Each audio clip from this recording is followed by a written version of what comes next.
कुल्फी बोतल एक बच्चा एक बीवी है किराए का मकान है। अस्सलाम वालेकुम। एक मेरी बीवी एक मैं तो एक मेरा बच्चा किराए का मकान है। लौरी अड्डा बोतल कुल्फी ये मैं बेच के 300 रुपये दिहाड़ देना। हर काम शामी हिसाब देना तो 300 रुपया मैंने बचता। मेरा अपना माल हवे 500-600 रुपये मेरी दिहाड़ बन सकती। बगाना माल होने की वजह तो मेरी आमदन बड़ी घट है। 4-5 हज़ार रुपया हो तो मैं अपना माल पा सकूँ। रिजक रोटी टुर पैंदा जो साइड से बदल आज मेरी ख्वाहिश पूरी कर रहे हैं जड़ अल्लाह पाक ने।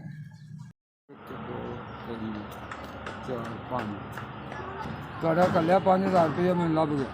अल्लाह ताला कबूल करे। 5,000 अल्लाह ताला सेहत देवे रिजक देवे। ये लौरी अड्डे बोतल ये खरीदा चीनी वगैरह पावा दुध चीनी होर चीज़ा पा के अपनी दुआ दें बच्चों थोड़े दुआव दें। मेरा कारोबार वध जाएगा मैं खुशहाल हो जाए मैं थोड़े बच्चों दुआव दें। अल्लाह किसी का मिसाज ना थानू करे। अल्लाह ताला थोड़े पुत्रा की जिंदगी करे भरावां की करे सारियां की करे अल्लाह ताला।